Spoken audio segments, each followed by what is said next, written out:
रवी आणि अनघा घरी आले. नेहमीप्रमाणे त्यांच्या हास्यविनोदात जेवणे झाली.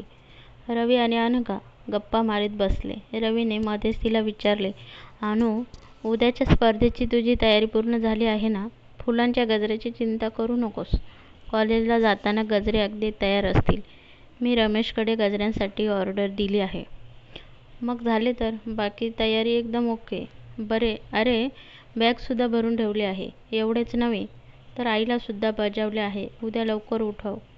अनु, अगं परवा देशमुख सरांचे आणि माझे बोलणे झाले उद्याच्या ब्युटी क्वीन स्पर्धेबद्दल, पण त्यांचे या स्पर्धेला अनुकूल मत नाही. का रे रविदा? त्यांना या स्पर्धेत भाग घेता येत नाही म्हणून? अनघाने हसून विचारले. वेळीच आहेस अनु तू. सहज विषय निघाला होता तेव्हा ते म्हणाले, स्त्रियांना भारी हौस असते स्वतःच्या सौंदर्याचे प्रदर्शन करायची. सुंदर मुली म्हणा अगर सुंदर स्त्री म्हणा, जर ती खरोखरच सुंदर असेल तर तिला कोणीही कोणत्याही परिस्थितीत सहज सुंदर म्हणणार. त्यासाठी स्पर्धेतच नंबर मिळायला पाहिजे असे थोडेच आहे. स्पर्धेसाठी म्हणून या मुली खास ड्रेस करणारे, भरपूर मेकअप करणार, हे झाले बेगडी सौंदर्य. स्वतःच्या सौंदर्याला चढविलेला विकतचा साज. त्यापेक्षा खरी सौंदर्य सम्राज्ञी तीच, जी साध्या कपड्यात मेकअप विना त्या सर्वांच्यात उठून दिसेल. अगं त्यांना मुळी ही स्पर्धाच आवडत नाही. वा, किती छान लेक्चर दिले रे तुझ्या सरांनी तुला. अनघा टाळ्या वाजवीत म्हणाली. रविदा, आता पुरे झाली बोलणी. मी जाते झोपायला. उद्या मला लवकर उठायचे आहे. ती झोपायला गेली पण तिला झोप येईना. तिच्या डोळ्यांसमोर नाटकातील अभयचे एक प्रसंग तरळू लागले आणि त्या वेळच्या अभिजितच्या ॲक्टिंगचे परीक्षण ती मनोमन करू लागली. किती छान काम केले आहे त्याने. खरंच आपण वेडेपणा केला. त्याचबरोबर नाटकात काम करायला पाहिजे होते. तोच ती विचारांच्या गर्दीतून भानावर आली. छट, आपण घेतलेलाच निर्णय योग्य आहे. ते भाव खाणाऱ्याबरोबर काम नाही केले तेच ठीक. नाहीतरी प्रत्येक वेळी प्रॅक्टिस करताना आपले खटके उडाले असते. डोके क्रॅक झाले असते. तिने त्याचा विचार बाजूला सारण्याचा प्रयत्न केला. समुद्राला भरती येत असताना त्याच्या लाटा कोणी मागे सारू शकतो का? त्या आदळत आपटत रोरावत पुढे येतच असतात. अगदी तशीच स्थिती तिच्या मनाची झाली. त्याची एक आठवण ती बाजूला करायला गेली तर मध्येच तिला रवीचे बोलणे आठवू लागले. ब्युटी क्वीनच्या स्पर्धेसंबंधी देशमुख सरांनी काढलेले उद्गार तिला आठवू लागले. त्यांची आवड तिला समजली होती. त्यांची वाक्ये तिच्या कानात घुमू लागली आणि स्वतःच्या नकळत ती त्या बोलण्याचा विचार करू लागली. आपण स्पर्धेतून बाहेर पडूयात का? मनातच तिने स्वतःला प्रश्न केला आणि क्षणात त्या प्रश्नाच्या उत्तराने दचकली. बाई ग, काय हे आपले मन? त्याच्या बोलण्याचा का म्हणून आपण एवढा विचार करावा? छट, गेला उडत. तिने डोक्यावरून चादर ओढून घेतली. डोळे गच्च मिटून घेतले. पण मनातले विचार थोडेच पाहुण्यासारखे दार खटखटवून आपल्या समंतीने प्रवेश करतात. खरेच हे मन आणि त्याचे हे विचित्र विचार, याला पायबंद घालायला काही साधन आहे का? अनघा वैतागली. तिने चादर काढून टाकली. तिला काय होत होते हे तिला समजेना. त्याचे विचार दूर होईनातच. नको, त्यावेळी ते विचार पुन्हा पुन्हा का येतात? तिने ट्रान्झिस्टर लावला. निदान गाणे ऐकून मन शांत होईल. पहिलेच गाणे नुकतेच सुरू होत होते. ओ पास रहे या दूर रहे, नजरों में समाये रहते हैं, इतना तो बता दे कोई हमें, क्या प्यार इसी को कहते हैं. रेडिओवरील हे गाणे ऐकताच तिच्या तोंडून उद्गार बाहेर पडला. ओ गॉड. आणि नंतर तिच्या वेड्या मनाने तिची त्या क्षणाची स्थिती आणि गाण्याचा अर्थ लावला. क्या प्यार इसी को कहते हैं. ती एकदम लाजली. छे, काहीतरीच. मला आता त्याची आठवण येत आहे हे मी कबूल करते, पण याचा अर्थ मी त्याच्यावर प्रेम करते. ती स्वतःशीच हसली. हे कधीतरी शक्य आहे का? त्याबद्दल आणि तेही प्रेम? खरंच शक्य नाही ते. मला त्याचा खरोखरी खूप राग येतो. नेहमी पाहावेत सदानकदा आपल्याच रुबाबात. हां, मध्ये कधीतरी तो पटकन आवडून जातो. क्षणभरच. ईश्श, काहीतरीच हे आपले. एवढ्या परस्परविरोधी भावना. ती स्वतःच्या विचारात गुंग झाली. तो माझा एवढा तिरस्कार करीत असताना मी त्याच्यावर प्रेम करेन? मी माझी आहे. मन माझे आहे. हृदय माझे आहे. ते कधी कधी मला आवडत असलं तरी माझ्या मनाविरुद्ध मी त्याला हृदयात कधी जागा देणार? तिने मनाची समजूत घातली. शेवटचे गाणे लागले होते. दिल अपना और प्रीत पराई, किसने है ये रीत बनाई. दिल अपना. तिने रेडिओ पटकन बंद केला. गाण्यामुळे आपले भरकटलेले मन स्थिर होईल, शांत होईल म्हणून तिने रेडिओ लावला होता. पण प्रत्यक्षात उलटेच झाले होते. मनातील काहुराचे चक्रीवादळ वादळात रूपांतर झाले होते. अनु, उठ बघ, किती उशीर झाला आहे. आज तुला लवकर जायचे आहे ना कॉलेजमध्ये. आईच्या आवाजाने अनघाला जाग आली. तिला आठवले, आज आपली ब्युटी क्वीन स्पर्धा आहे आणि संध्याकाळी विविध गुणदर्शन कार्यक्रमात नृत्य. तिला उठवेना, अगदी निरुत्साही वाटत होते. रात्रीच्या जागरणाचा त्रास झाला असावा. रात्रीच्या प्रश्नाचे उत्तर तर ठरवलेच नाही आपण. स्पर्धेत भाग घ्यावा की नाही. अनु, अगं उठून लोळते आहेस, उठ पाहू. आता मात्र अनघा उठली. स्वतःचीच हसत मनाशी एक निश्चय केला. तिने मिस्टर यूचे आव्हान स्वीकारायचे. गंमत म्हणजे तिचा निर्णय पक्का झाल्यानंतर तिला एक आगळाच उत्साह आला. अनघा आपले सर्व काही आवरून बाहेर आली. आई, नाना, रवी सारे तिच्याकडे आश्चर्याने पाहत राहिले. कधी नव्हे तिने साडी नेसली होती, अगदी सफेद साडी. लाल मोठ्या गुलाबाचे स्कर्ट बॉर्डर असलेली, लाल आणि पांढऱ्या बांगड्या, लाल ब्लाऊज, लाल टिकली आणि मूळच्याच लांबसड्या केसांची एक सैलसर वेणी आणि ती मध्ये एक टपोरा लाल गुलाब. बस, बाकी कुठल्याही प्रकारचा मेकअप नाही. फार गोड दिसत होती अनघा. सुमितीबाई पुढे होत कौतुकाने तिला म्हणाल्या, भारी सुरेख दिसते या साडीमध्ये तू. अनघा संकोचात म्हणाली, चल आई, तुझे आपले काहीतरीच. रविदा, 8:45 झालेत, निघूया ना आता. दोघे घराबाहेर पडले. जाता जाता गजरे घेतले. शकुंतलेच्या ड्रेससाठी तिला भरपूर गजरे लागणार होते ना. अनु, आपल्याला यायला उशीर झाला आहे. तुझ्या मैत्रिणी हॉलमध्ये गेल्या असतील तुझी वाट पाहून. आता तुला मदत कोण करणार ग? रवीने काळजीने विचारले. रविदा, तू काही काळजी करू नकोस, मी 10 मिनिटात तयार होते, जा तू. अनघा हॉलच्या मागील रूममध्ये आली. स्पर्धेत भाग घेतलेल्या मुलींची पूर्ण तयारी झाली होती. प्रत्येकीचा वेश वेगवेगळा होता. कोणी पंजाबी, कोणी गुजराती, एक शुद्ध मराठमोळी, एक अगदी मॉडर्न. बऱ्याच प्रकारचे ड्रेस केले होते मुलींनी. त्यामध्ये रेखा मेहता वेगळी वाटत होती. तिने काश्मीरी ड्रेस केला होता. खमीज, कुर्ता, डोक्याला रुमाल, गळ्यात चांदीचे वेगवेगळ्या डिझाईनचे हार, हातात मोठ्या जाडजूड बांगड्या, कानात लोंबते मोठे डूल. अनघाला पाहताच रेवा म्हणाली, अय्या अनघा, तू केव्हा तयार होणार?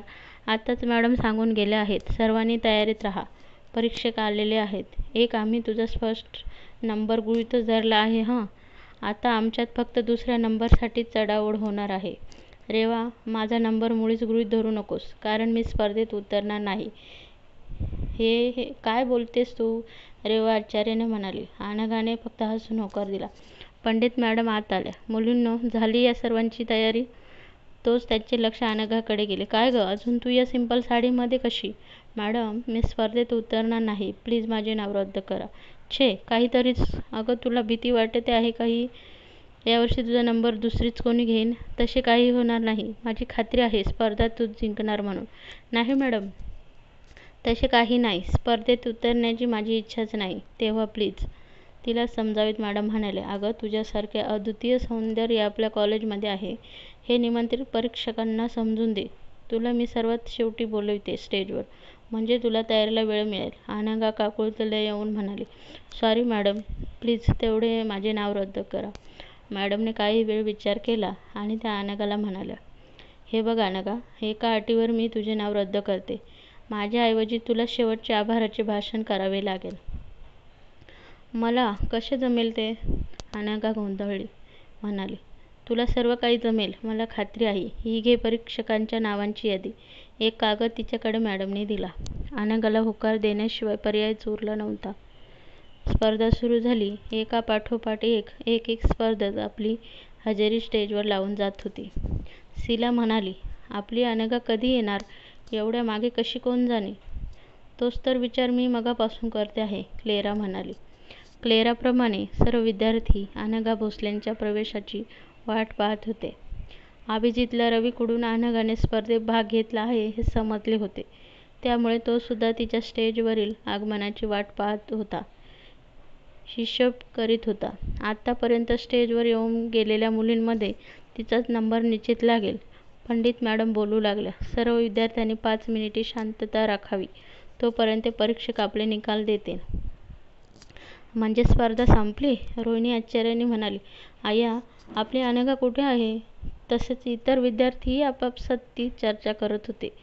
न राहून क्लेराने धारिष्ट्याने पंडित मॅडमला विचारले, मॅडम, अनघा भोसले कुठे आहे? त्यानंतर अनघाच्या नावाचा एकच गलबला सुरू झाला. सांगायचे राहून गेले. अनघा भोसलेने आयत्या वेळी स्पर्धेतून नाव काढून घेतले. पंडित मॅडमने सांगून टाकले, आय्या, असे कसे झाले? अगं, तिला वेडबीड तर लागले नाही ना? आता संध्याकाळी होणाऱ्या विविध गुणदर्शन कार्यक्रमात तरी भाग घेते की नाही कोण जाणे. तिच्या मैत्रिणींची उलटसुलट चर्चा सुरू झाली. रवीसुद्धा चक्रावला. परीक्षकांनी आपला निकाल जाहीर केला. रेवा मेहता पहिली, अश्विनी तपकिरे दुसरी आणि तिसरा नंबर सुरेखा पोद्दार. ते तिघी स्टेजवर येऊन उभ्या राहिल्या. सर्वांनी टाळ्या वाजवून त्यांचे अभिनंदन केले. त्यानंतर दोघी आत गेल्या, पण रेवा मेहता स्टेजवर उभी होती. तिने सर्वांना नमस्कार केला. मला पहिला नंबर दिल्याबद्दल मी परीक्षकांचे आभार मानते. त्याचप्रमाणे लागोपाठ 2 वर्ष हा किताब मिळविणारी अनघा स्पर्धेत उतरली नाही म्हणून केवळ माझा पहिला नंबर आला आहे, तेव्हा मला तिचेही आभार मानायला पाहिजेत. सर्वांनी टाळ्या वाजवून तिच्या बोलण्याला पसंतीची पावती दिली. अभिजित अनघाच्या विचारात होता आणि अचानक हॉलमध्ये टाळ्यांचा कडकडाट झाला.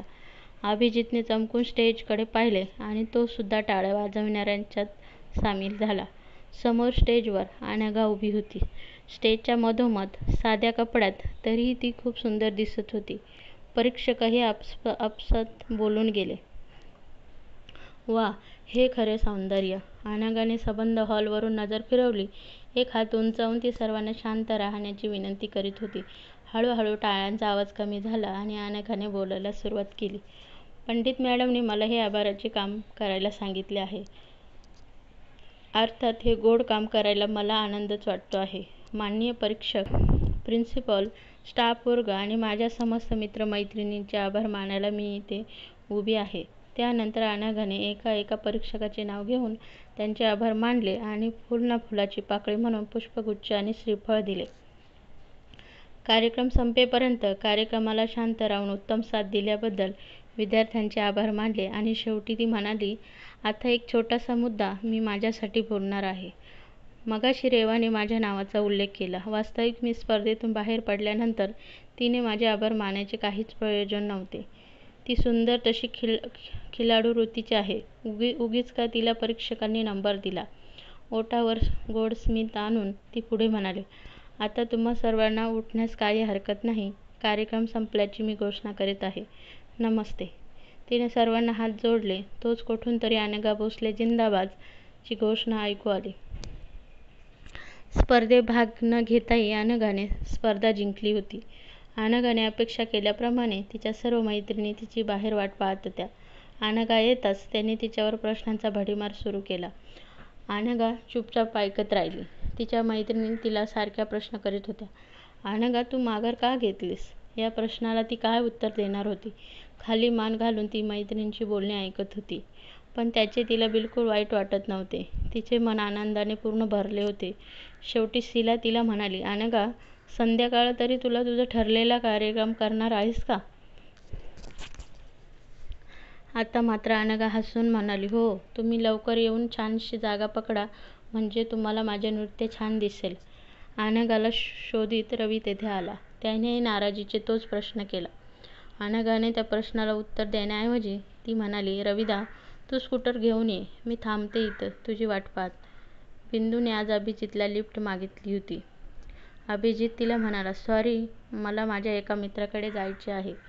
त्याची अनिच्छा पाहूनही बिंदू म्हणाले, असे हो काय करता देशमुख? आज प्रथमच मी तुम्हाला लिफ्ट मागितले आहे आणि तुम्ही नकार देता आहात. ते काही नाही.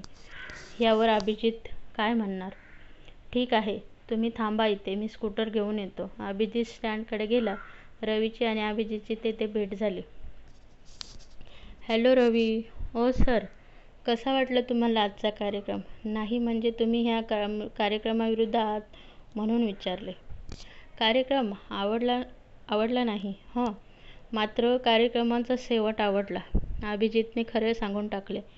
रवी आनंदित होऊन म्हणाला, आले लक्षात. आमच्या अनूने मानलेले आभार आवडलेत तर? अभिजितचे अगदी ओठावर आले होते. फक्त आभारच काय, आभार मानणारी सुद्धा. पण तो हे बोलू शकत नव्हता. रवी आणि अभिजित स्टँडमध्ये बोलत होते. तेव्हा बाहेर दुसरेच नाटक सुरू झाले होते. अनघा वासंतीबरोबर बोलत रविदाची वाट पाहत होती. बिंदूसुद्धा अभिजीतची वाट पाहत होती. बिंदूचे लक्ष अनघाकडे गेले. अनघाबद्दल तिचा द्वेष उफाळून आला. तिच्यासोबत उभ्या असणाऱ्या विद्यार्थिनीला बिंदू मोठ्याने म्हणाली, कार्यक्रम छानच झाला, पण काय गं, काही स्पर्धक फारही भित्रे असतात नाही? अगदी आयत्या वेळी स्पर्धेतून बाहेर पडायचे म्हणजे किती लाजिरवाणी गोष्ट आहे. घाबरट मुलींनी मुळातच अशा स्पर्धेपासून दूर राहावे. आपल्या अंगात हिंमत नाही तर स्पर्धेत भाग घ्यायचा कशाला? बिंदूने मारलेली गोळी अनघाला बरोबर लागली. अनघा अतिशय चिडली. ती सरळ बिंदूच्या पुढ्यात जाऊन उभी राहिली. हे बघा, तुम्हाला जे काय बोलायचे आहे ते असे समोर उभे राहून बोला. उगीच पडद्या आडून कशाला अशा मारक्या म्हशीसारख्या बघू नका माझ्याकडे. तुम्हाला काय वाटले, मी तुमचे सर्व ऐकून शुभ बसावे काय? मला मारकी म्हैस म्हणतेस? बिंदू रागाने विचारले. होय, अगदीच तुम्हालाच, कारण त्यापेक्षा सुंदर उपमा आयत्या वेळी आठवली नाही. अनघा, मला ही असली बोलणी आवडत नाहीत. अच्छा, मला तर तुमची ती कुचकी बोलणी कुठे आवडलीत? अनघा, तुला शेवटचे सांगते आहे, तू इथून निघून जा. तोंड बंद कर, नाहीतर तुझे नाव मला प्रिन्सिपॉलच्या कानावर घालावे लागेल. एका प्राध्यापकाबरोबर कसे बोलावे हे सुद्धा समजत नाही. उपरोधाने हसून अनघा म्हणाले, समजेल कसे? तुमच्यासारखे प्राध्यापक असल्यानंतर विद्यार्थी माझ्यासारखेच बोलणार ना. तुम्हाला काय करायचे असेल ते करा. तुमच्यात तेवढी हिंमत असेल तर चला आपण दोघी जाऊया प्रिन्सिपॉलकडे. अभिजीत स्कूटर घेऊन तेथे आला. बिंदू चटकन त्याच्या मागच्या सीटवर बसली, पण अनघाचे अजून पूर्ण बोलून झाले नव्हते. थांबा खोपकर मॅडम, अशा पळून जाऊ नका. निदान माझे पूर्ण बोलणे तरी ऐकून घ्या. मुळीच नाही, तुझे बोलणे ऐकण्याची माझी इच्छा नाही. चला हो देशमुख. अनघाने रागाने स्कूटरचा हँडल धरला. खोपकर, तुमचे बोलणे ऐकण्याची इच्छा होती म्हणून मी ऐकले असे समजू नका. तुम्हाला माझे ऐकावेच लागणार.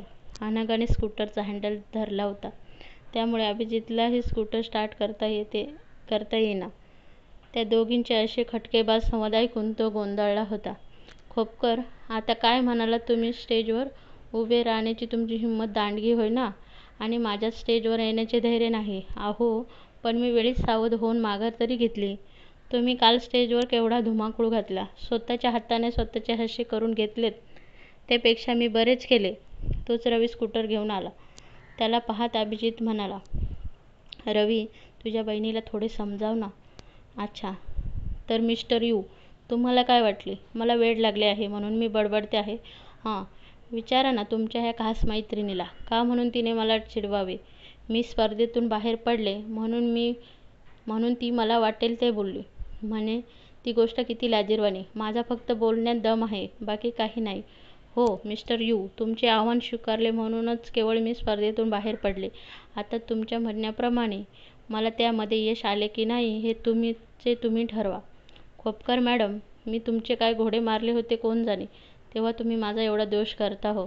आज संध्याकाळी माझा कार्यक्रम आहे, तेव्हा पहा मला सुद्धा स्टेजवर उभे राहता येते की नाही. रविदा, चल रे, आधीच डोके तापले आहे, त्यात आणि ऊन नको जास्त लागायला.